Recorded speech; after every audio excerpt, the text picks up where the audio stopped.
결국은 금리가 미국의 기준금리가 떨어져 줘야 되거든요. 근데 지금 고용도 좋죠. 소비 심리도 좋죠. 금리를 내릴 만한 이유가 하나도 없는 지금 채권 상품들 가격, 채권 ETF 가격들도 지금은 제자리 걸음을 하거나 오히려 떨어지는 그런 현상들이 일어나고 있습니다. 예. 지금 얼마나 미국 금리 내려갈 거야. 미국 금리 내려갈 거야.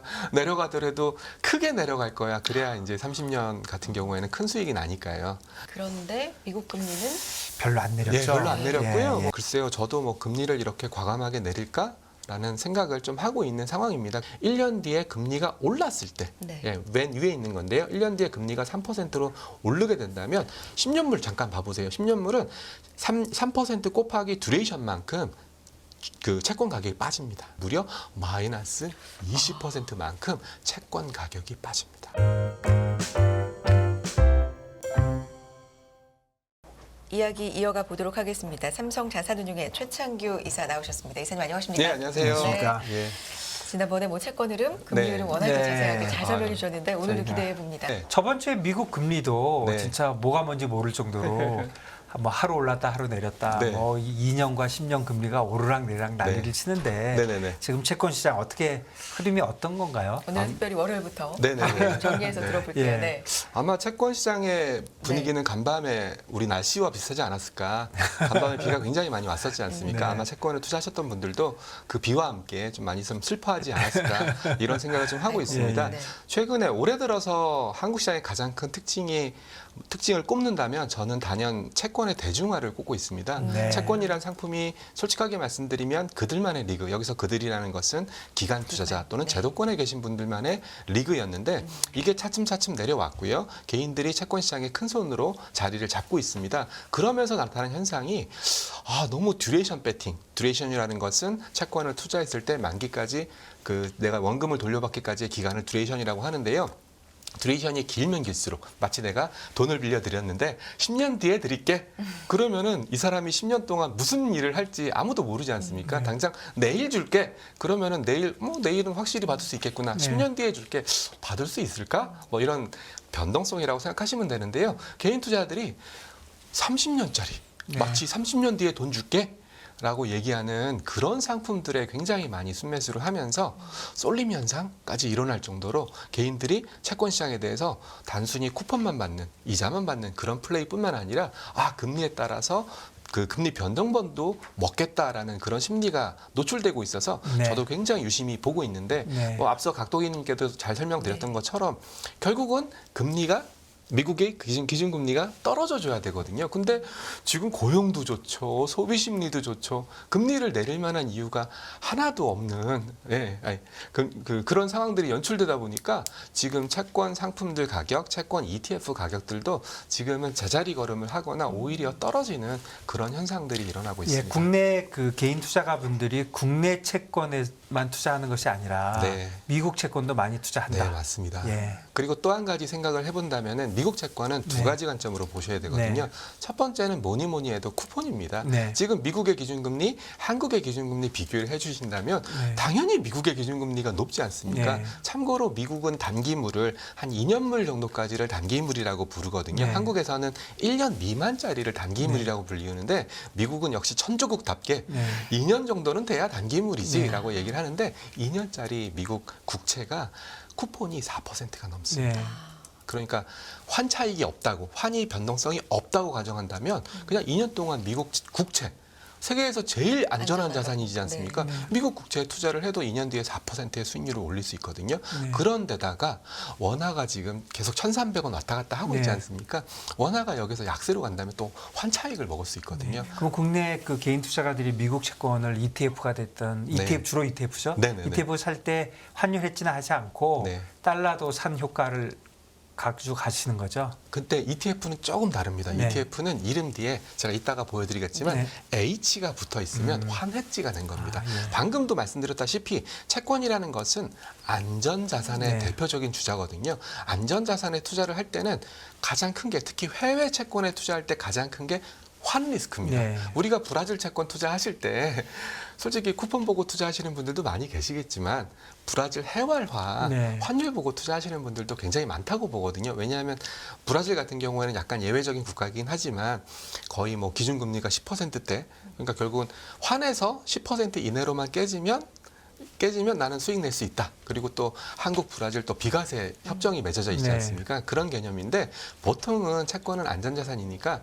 글쎄요, 뭐 미국 같은 선진국을 투자할 때는 환해지로 투자하시는 경우가 많은 것 같고, 아, 그래 그렇습니까? 네, 이머징 채권, 그러니까 우리나라와 같은 이머징 채권은 워낙 변동성이 크니까 환 배팅 개념도 많이 들어가거든요. 네, 뭐 헤아라 같은 거를 환해치라고 남는 게 없겠죠. 남는 게 없죠. 예. 네, 그런 개념이라고 예, 예. 보시면 되기 때문에 미국 채 투자하실 때에는 환해지 하고 들어가요, 환해지 안 하고 들어가요. 이게 굉장히 어려운 질문이거든요. 네. 근데 이거는 사람마다 성향 차이가 있고 또 원달러 환율의 레벨 차이가 있으니까 거기에 맞게끔 선택하신다라고 보시면 됩니다. 네, 현재 개인 투자가들은 해지하시는 분들이 더 많은가 봐요. 글쎄요, 지금은 제가 그 준비한 자료 잠깐 네. 보시면은요. 여기서 보시면 제가 월간 단위로 제가 지난주 금요일 날 장중에 이제 데이터를 좀 뽑아봤어요. 네. 참고로 여기서 있는 것은 개인 순매수고요. 한국에 상장되어 있는 733개 ETF를 전체를 대상으로 월간 개인 순매수 상위 ETF를 뽑은 건데요. 네. 1위는 에이스 미국 30년 국채 액티브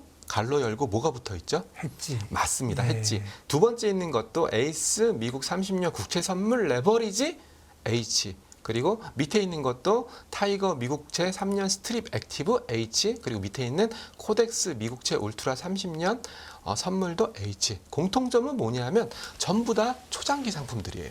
예, 그리고 30년 해지돼 있고. 네, 환해지되어 있고 네. 30년, 30년, 30년, 30년 그리고 두 번째 있는 에이스 것은 30년 플러스 레버리지. 네. 30년 곱하기 2라는 거겠죠. 이게 이 중에는 1, 2위인데 12하고 30이라고 써 있는 개념은 전체 개인 순매수 ETF 랭킹 중에서 10등이라는 겁니다.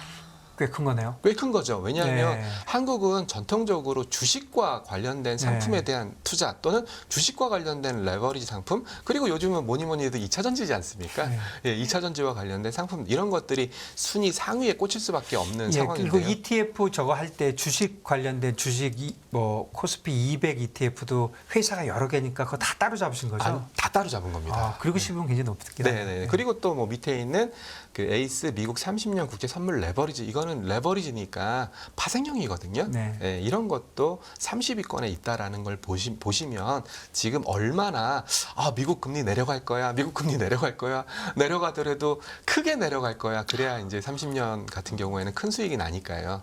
예, 그러니까 그런 심리가 한도 해지돼 있으니까 네네. 그야말로 저분들은 미국 금리가 내려가는 거에 베팅하고 계시나요? 네네네 그렇게 네. 보시면 될 것 같습니다. 네. 그런데 미국 금리는 별로 안 내렸죠. 예, 별로 안 내렸고요. 예, 예. 워낙 뭐 미국은 경기가 지금 네. 좋고, 예, 그러니까 글쎄요, 저도 뭐 금리를 이렇게 과감하게 내릴까? 라는 생각을 좀 하고 있는 상황입니다. 그래서 네. 제가 뭐 차창규 이사가 뭐 미국 금리 안 내린데 30년 사지 마. 뭐 이런 논리로 보지 마시고 네. 채권은 항상 조심하셔야 될 게 시간과의 싸움이거든요. 채권은 시간과의 싸움이니까 지금은 당장 미국 금리가 안 내려갔어. 안 내려갈 거야. 뭐 이런 생각들 가지시겠지만 좀 긴 호흡으로 보시는 게 좋지 않을까 생각을 네. 하고 있습니다. 네.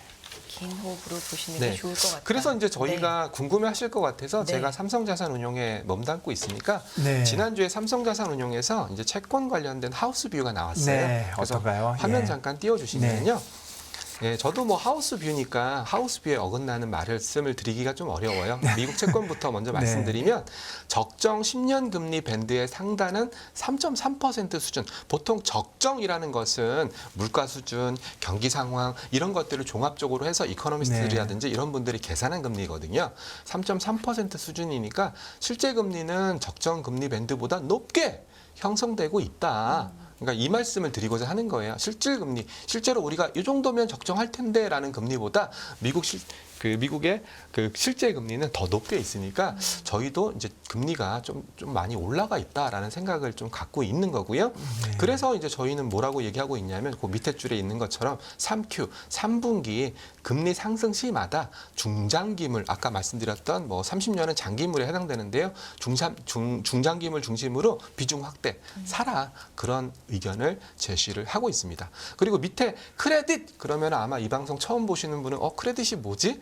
이렇게 생각하실 텐데요. 크레딧은 보통 갈로 여시고 회사채라고 생각하시면 됩니다. 회사채라는 것은 다양한 회사들이 발행한 채권들이다 보니까 다양한 회사들마다 신용 등급, 신용도가 다르거든요. 그러니까 돈을 갚을 수 있는 능력이 달라요. 그래서 저희는 보통 크레딧이라고 부르고 이 돈을 갚을 수 있는 능력이 떨어진다. 이거를 크레딧 리스크라고 부르고 있습니다. 그리고 옆에 좀 영어 단어가 좀 있어서 너무 죄송한데요. IG라는 단어가 있습니다. 캐리 매력과 견조한 펀더멘탈을 감안할 때 하반기에도 IG 크레딧, IG 그럼 또 인베스터블 그레이드, 투자 가능한 등급. 투자 가능한 등급. 이제 신용 등급이 보통 트리플 A부터 B, 뭐 C 이렇게 등급이 나눠져 있는데요. 보통 A 이상을 투자 가능한 등급 IG라고 부릅니다. 그래서 보통 회사채 매매하실 때 클릭해 보시면 신용 등급이 A0, A 플러스 이게 바로 크레딧 리스크라고 생각하시면 되고요. IG라는 것은 A 이상 등급만 IG라고 부르는 거고요. 밑에 HY 이것도 정말 죄송합니다. 뭐 한국 야쿠르트라고 생각하실 수도 있는데요. 재밌었나요? 네. 한국 야쿠르트 아니고요. 하이힐드. 그러니까 이제 투자 등급의 반대말로서 좀 약간 리스크가 큰 등급의 채권들을 하이힐드라고 부르니까 IG, 하이힐드, 크레딧 이것만 이해하시면 될 것 같고요. 말 나온 김에 밑에 있는 한국 거 잠깐 보시면 한국도 뭐 비슷합니다. 캐나다와 호주와 비교해 보아도 물가 상황을 고려하면 기준금리를 올릴 수 있는 가능성은 낮아 보인다. 뭐 물론 이번 주에 그러니까 7월에 금통이 있긴 하지만 뭐 기준금리를 뭐 큰 폭으로 올리긴 좀 쉽지 않아 보인다. 그래서 3분기에서는 기준금리 이상에서는 듀레이션을 확대해라. 긴 거 사라. 듀레이션을 확대해라. 긴 거를 사서 좀 만기가 길게 남아있는 채권을 사라라는 말을 듀레이션 확대라고 부르는 거고요. 4분기 중립. 4분기는 좀 그때부터는 좀 채권 그 듀레이션이 긴 채권을 좀 팔아라. 뭐 이런 의미로 해석하시면 될 것 같습니다. 예. 그 하우스 뷰는 약간 채권이 강한 걸로, 이사님은 약간 약한 걸로 이렇게 생각이 됩니다. 어쨌든 거기까지 뭐 다 예측이니까요. 예측이라는 건 항상 그래서 이런 거니까. 흐름들이 좀 계속 이어질 거니까 너무 이제 조바심 나 30년 샀는데 어떻게 금리 안 떨어져 너무 조바심 내시면 안 된다라는 말씀을 좀 드리려고 하는 거고요. 대부분의 자산 운용사들도 3분기까지는 좀 긴 장기물 중심으로 매수해라라는 의견을 공통적으로 피력하고 있으니까 그거 확인하시면 될 것 같고요. 또 한 가지 또 제가 중요한 근거가 있어서 갖고 왔습니다. 화면 잠깐 띄워주시면 리츠 얘기입니다. 야 채권인데 왜 뜬금없이 리츠를 얘기하지? 리츠라는 것은 우리가 소위 말하는 상업용 부동산들에서 발생한 이자라든지 이런 것들을 그 리츠 투자자들한테 돌려주는 형태인데요. 상업용 부동산 이런 것들이니까 금리에 민감해요. 내가 월세를 받는 입장이거든요. 월세를 받는 입장인데 저는 그 건물을 은행 대출로 샀어요. 은행 대출로 사서 저는 월세를 받아서 그 월세 갖고 대출 이자 갚고 나의 이득을 챙겨가는 구조다라고 생각하시면 되는데 그러면 저는 당연히 은행 대출 이자가 올라가 버리면 어차피 은행 대출 이자가 올라간다고 임차인한테 야 다음 달부터 월세 올려! 이렇게 얘기할 수가 없지 않습니까? 그래서 가장 금리에 민감한 게 리츠인데요. 여기서 보시면 제가 무슨 말씀을 드리려고 했냐면 이게 7월 7일자 지난주 금요일자 서울경제신문 기사인데요. 큰 손 운용사들이 리츠를 사고 있대요. 무슨 뜻이죠, 그러면? 리츠는 금리에 굉장히 민감할 수밖에 없고 금리를 올리게 되면 리츠의 수익성이 떨어질 수밖에 없거든요. 그런데 산다. 그런데도 불구하고 이 수익성이 떨어지는 리츠를 산다는 얘기는 금리가 올라도 그렇게 많이 안 오를 것 같고 그러면 리츠의 수익성은 오히려 여기서 금리가 떨어져 준다면 개선될 것 같다라는 생각을 좀 담은 게 아닐까 저는 그렇게 생각하고 있습니다. 이게 리츠의 그냥 조금 설명을 좀 듣고 싶은 거는 리츠가 갖고 있는 상업용 부동산 예를 들면 거기에 대한 앞으로 뭐 10년이다. 그럼 10년 동안의 수익률은 정해져 있는 거죠? 어느 정도는 정해져 있죠. 그리고 또 이제 10년이라는 기간 동안 이 리츠라는 상장 회사 역시도 기존에 갖고 있는 건물로만은 수익성을 만들어내기가 좀 어려울 수 있거든요. 네. 또 신규로 건물을 매입하기도 합니다. 네. 그래서 신규로 리츠 회사들이 신규로 건물을 매입할 때 두 가지 방식을 쓰는데요. 네. 첫 번째는 아무래도 유상증자, 네. 유상증자를 해서 주주 모집 방식으로 네. 자금을 땡겨서 신규 건물을 사기도 하고 최근에는 리츠 회사들도 채권을 발행하기 시작했어요. 네. 그래서 아마 여기 이 방송 보시는 분들 중에서 채권 좀 많이 하시는 분들은 네. 이리츠 채권 뭐 이런 것들을 보셨을 네. 거예요. 아무래도 유상증자를 하게 되면 주가가 좀 떨어질 수밖에 없지 않습니까? 증자락으로 인해서. 네. 그래서 주가 훼손이 일어날 수밖에 없기 때문에 최근에는 좀 채권을 발행해서 그런 주가 훼손을 막는 그런 움직임들도 있습니다. 그래서 결국은 리츠 회사들도 기존의 부동산 갖고는 방금 말씀하셨던 네. 것처럼 10년에 월 1%, 이걸로는 뭐 주가 상승을 기대하기가 네. 어렵지 않습니까? 그래서 신규 건물 또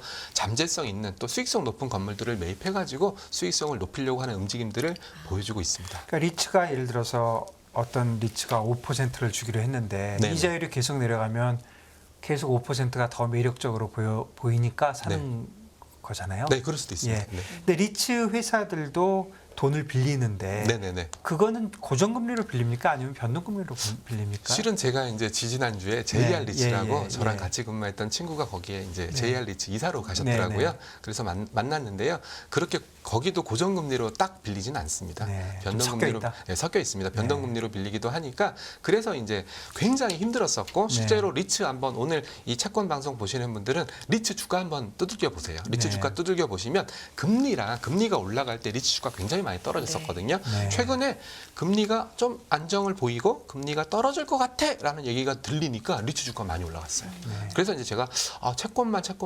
강조하는 것도 뭐 물론 굉장히 재미가 없을 수도 있겠지만 리츠라는 채권과 굉장히 연동되어 있는 상품을 통해서 한번 채권 시장의 심리 이런 걸 읽어보시는 것도 재밌을 것 같아서 갖고 와봤습니다. 네. 네. 저희가 한 단계 더 나가서 네. 이제 리츠를 한번 보는 것도 좋을 것 같다. 네. 그런 말씀드립니다. 최근에 네. 또 흐름이 있으니까. 네, 네, 맞습니다. 자, 채권 투자 수익률과 상품 가격 이 부분도 좀 구체적으로 네. 보면 좋을 것 같은데. 네. 네, 제가 이제 뭐 채권을 전문으로 하는 그 마케팅 담당 이사는 아니에요. 저는 네. 채권도 보고 주식도 보고 네. 뭐 당연히 제가 전직 파생 애널이니까 네. 저의 전공은 파생 상품이거든요. 네. 그래서 저도 채권을 굉장히 많이 공부를 하고 굉장히 많이 찾아봤는데 아직도 질문이 나오는 게 내가 채권 사면 얼마 수익 나요? 그게 중요한 네, 건데, 얼마 사실 수익 이제. 나요? 네. 그리고 왜 금리가 올라가면 채권 가격은 떨어져요? 네. 이거는 정말 풀리지 않는 숙제 같아요. 네. 그래서 오늘 뭐 KDI 사이트 들어가서도 보고 했는데 네. 뭐 교수님들도 채권 올라가면 금리 떨어지면 채권 이걸 설명하고 계시더라고요. 네. 그래서 가지고 와봤습니다. 네. 화면 잠깐 띄워주시면은요. 네. 자, 국고채 1년물, 국고채 10년물, 한전채 2년물. 자, 국고채 1년물, 국고채 10년물 듀레이션이 굉장히 차이가 난다. 듀레이션은 원금을 회복하기까지의 기간이니까 1년물이라고 해도 그 사이에 쿠폰을 받기 때문에 듀레이션은 1년이 아니라 0.8년이고요. 10년물도 그 10년 동안 쿠폰을 받기 때문에 듀레이션 원금을 회복하는 기간은 8.2년입니다. 그리고 한전채는 최근에 한국에서 채권의 대중화를 가장 기여한 그 으뜸이 누구냐? 한전채입니다. 네. 한전채가 굉장히 한전 사정이 어려워지면서 굉장히 고금리로 쿠폰을 발행을 했고요. 한전채는 보는 사람마다 뭐 특수채라고 하기도 하고 왜냐하면 또 한전은 한전 자체적으로 채권을 발행할 수 있기 때문에 한전채라는 그룹핑이 따로 있거든요. 그래서 국고채 1년물, 10년물, 한전채 2년물 이렇게 가지고 왔고요. 한전채 2년물은 동그라미 치셔야 될 게 YTM의 무려 6%입니다. 그러니까 쿠폰 6%로 발행했다라고 생각하시면 되거든요. 굉장히 뭐 물론 지금은 이렇게 발행 안 됩니다. 지금은 금리가 떨어졌으니까 이거보다 낮게 발행하고 있는데 제가 이제 갖고 왔을 때 6%에 발행했다라고 보시면 됩니다. 자, 중간에 있는 1년 뒤에 금리 변동이 없다라고 가정을 했을 때에는 자, 국고채 1년물 같은 경우는 1년 뒤에 만기가 됐었을 거지 않습니까? 네. 그래서 쿠폰 YTM 3% 수취하고 끝납니다. 그래서 1년 뒤에 금리 변동이 없을 때에는 국고채 1년물 같은 경우에는 3% 수익 받고 끝. 물론 세금이 있겠죠. 세금 15.4%를 떼고 나니까 실제로 3%를 다 가져가지는 못하셨을 겁니다. 한전채 2년물 같은 경우에도 마찬가지입니다. 1년 뒤에 금리 변동이 없기 때문에 이제 한전채 2년물이 1년으로 바뀌었을 거고요. 그리고 그 사이에 YTM 6% 받았을 테니까 6% 이자 받고 끝. 이렇게 생각하시면 되고요. 여기서 이제 가장 중요한 게 1년 뒤에 금리가 올랐을 때, 네. 예, 맨 위에 있는 건데요. 1년 뒤에 금리가 3%로 오르게 된다면 10년물 잠깐 봐보세요. 10년물은 3% 곱하기 듀레이션만큼 그 채권 가격이 빠집니다. 38에 24, 그래서 자본 손익, 채권 가격이 24% 빠지고 그 사이에 이자 4% 받았으니까 마이너스 24% 그리고 플러스 4% 무려 마이너스 20%만큼 채권 가격이 빠집니다. 네. 네, 그래서 요거는 반드시 좀 기억을 네. 해주셔야 되고요. 예, 그리고 한 가지 제가 당부드리는 게 뭐냐면 국고채 10년물이나 국고채 1년물도 거래가 됩니다. 거래가 되다 보니까 거래되는 가격이라고 또 장내 거래, 제가 장내 거래, 장외 거래, 그리고 채권은 장외 거래가 스탠다드고 장내 거래는 약간 보조하는 개념이다. 그리고 채권도 거래되는 상품이다 보니까 반드시 마이너스 20% 이건 아닙니다. 거래되는 가격에 따라서 살짝 그 변동이 있을 수 있다라는 것을 좀 명심하시면 좋을 것 같습니다. 네. 이거 보시니까 네. 장기채 좀 섬뜩하지 않으신가요? 그러니까요. 근데 네. 뭐 이렇게 그 경고를 주는 의미는 알겠지만 금리 3% 쓰신 거는 좀 얘가 좀 과하긴 하지만 어쨌든 좋습니다. 그래서 이런 것들은 항상 좀 기억에 넣어두시고 ETF 또 만기 매칭 ETF 같은 경우에는 이런 채권형 ETF와 똑같다라는 생각을 좀 가지시고 접근하시면 좋을 것 같습니다. 사실 작년에 그 미국 금리 많이 움직일 때 뭐 하루에 막 미국 뭐 10년짜리 금리가 10bp씩 움직일 때 보니까 그리고 또 주식보다 더 많이 움직이더라고요. 그리고 또 제가 뭐 계속 자료를 보고 있는데요. 자이언트 스텝이라든지 이거 굉장히 안 나왔던 표현들이거든요. 굉장히 금리를 큰 폭으로 올릴 때 자이언트 스텝, 뭐 빅 스텝 이런 얘기가 나왔었으니까 3% 글쎄요, 뭐 아주 먼 옛날 일이라고 생각할 수 있겠지만 뭐 그렇게 뭐 옛날 일은 아니더라고요.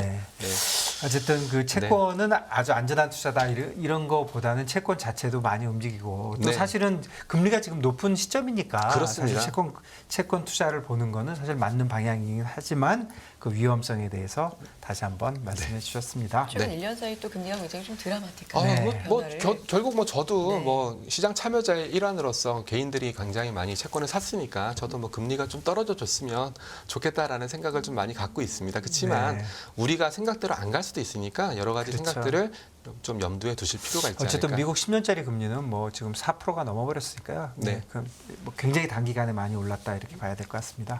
그리고 뭐 혹시 시간이 좀 될까요? 네네네.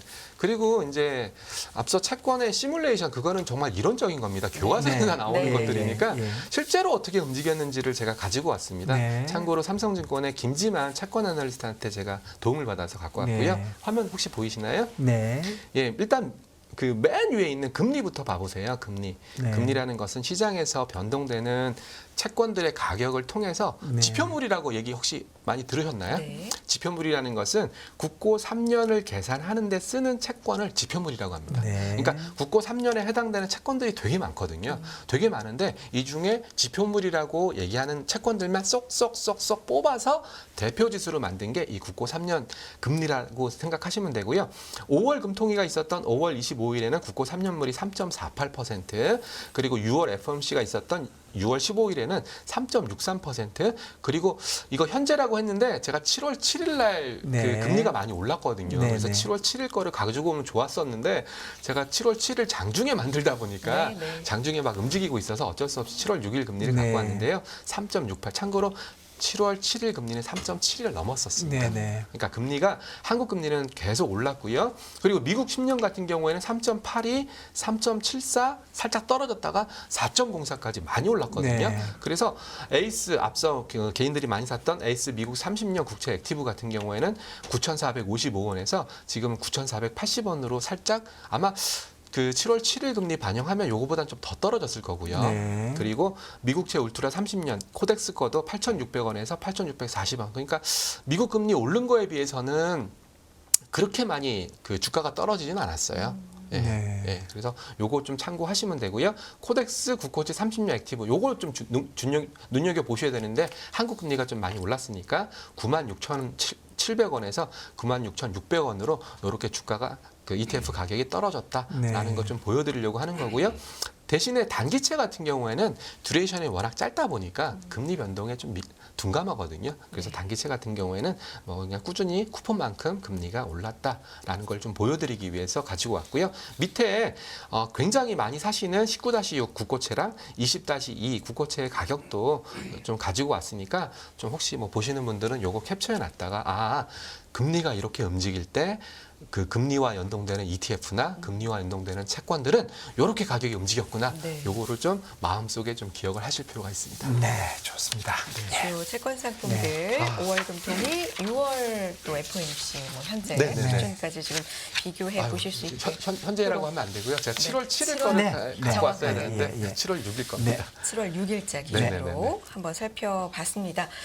채권 투자 지금 관심 있으신 분들 조금 사실 채권은 어렵다 하시는 네, 네, 분들도 네, 네. 관심이 있지만 네, 많이 네. 계시고 네. 지금 상황에서 어떤 부분에 좀 유의하면 좋다라는 부분 정리해 주실까요? 아무래도 저는 네. 지금이 변곡이라고 좀 생각을 해요. 뭐 7월에 이제 금통위도 있고 하니까 일단 채권 투자하시는 분들은 좀 금통위 리스크가 있을 수 있으니까 마치 이런 거예요. 제가 이제 그 파생상품 전문가였는데 만기가 있지 않습니까? 그래서 가급적이면 만기주에는 매매하지 마십시오. 네. 만기주에는 뭐 네 만유의 날이라고 뭐 네. 부르고 뭐 다섯 만유의 날이라고 그만큼 변동성이 크니까 네. FOMC 있으면 일단 좀 보세요. 네. 여기서 뭐 나는 FOMC 또는 금통위에서 금리 내릴 거야. 나는 금리 내릴 거니까 30년 이렇게 생각하지 마시고 네. 지금은 약간 전문가들의 의견도 좀 갈리고 있는 그런 시점이니까 좀 관망하시는 것도 투자 전략이다. 그리고 채권은 늘 말씀드리지만 긴 호흡으로 투자하는 상품이니까. 그리고 또 제가 말씀을 살짝 안 드렸는데 네. 또 최근에 또 새마을금고 이슈가 좀 터졌지 않습니까? 네, 네. 아마 새마을금고가 저도 연합인포맥스 기사 보고 알았는데요.